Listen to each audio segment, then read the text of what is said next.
Retraite. Quand Édouard Philippe s'en mêle, Emmanuel Macron et son gouvernement s'obstinent face à la colère et à la mobilisation de la masse des citoyens de notre pays. Les mesures annoncées par Édouard Philippe le 11 décembre n'ont qu'un but, affaiblir le mouvement social qui monte face à une réforme qui baisse les pensions, retarde les départs à la retraite et fragilise le système de retraite. Pour briser la solidarité entre les générations, Édouard Philippe partage les actifs en trois. Les jeunes, ceux nés à partir de 2004, pour lesquels la réforme s'appliquera dès 2022. Les personnes nées avant 1975, qui resteraient dans les anciennes règles, pour certaines jusqu'en 2037 au moins, et les personnes d'âge intermédiaire dont la retraite serait calculée sur les anciennes règles pour la partie de leur carrière allant jusqu'à 2025, puis sur les nouvelles règles pour le reste de leur carrière. D'ici 2037 au minimum, les anciens régimes et le nouveau vont cohabiter, mais les régimes existants actuellement vont être de plus en plus déficitaires en perdant les cotisations des jeunes, des entrants. Donc, ils seront de plus en plus dans la main de l'État. Comment pourront être garantis les droits des salariés et des retraités dans ces systèmes déficitaires jusqu'en 2037? Édouard Philippe ne s'est pas engagé clairement à ce que la valeur du point augmente comme le salaire moyen.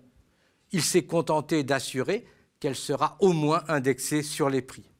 L'indexation sur les salaires ne se ferait que progressivement. Aucune garantie n'a été donnée sur le taux de rendement. Les 5,5 à l'âge pivot de 64 ans figurant dans le rapport de Levoy.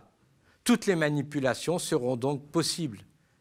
Il est déjà prévu que l'âge pivot augmente progressivement, ce qui ferait baisser la retraite pour tous ceux qui partent à 62 ou à 64 ans. Le gouvernement dit avoir renoncé à prendre des mesures d'urgence pour équilibrer le déficit imaginaire des régimes de retraite.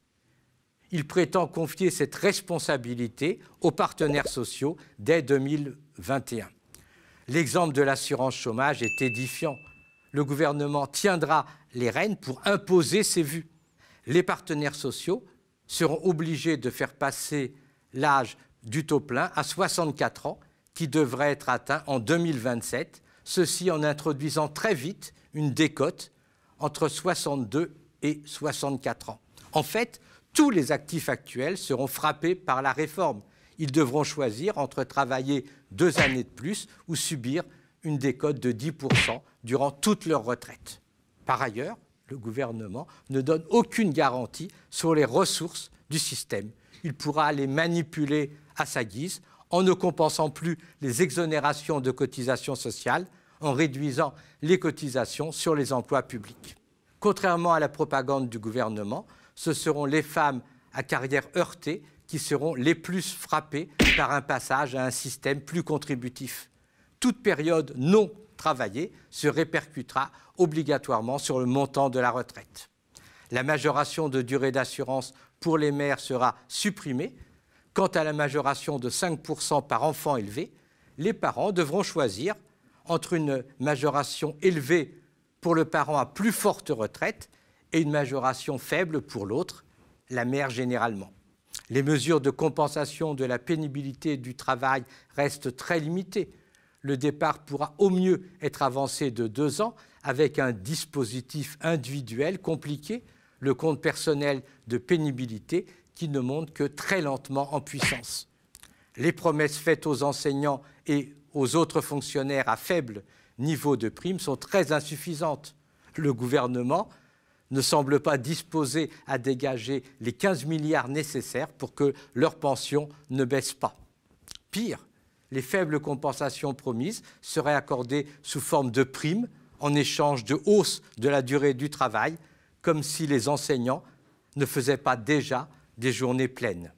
Le Premier ministre a été contraint d'avancer masqué, de rappeler l'attachement des Français à la sécurité sociale. Mais il veut quand même imposer une réforme compliquée, injuste, qui va fragiliser et abîmer notre système de retraite.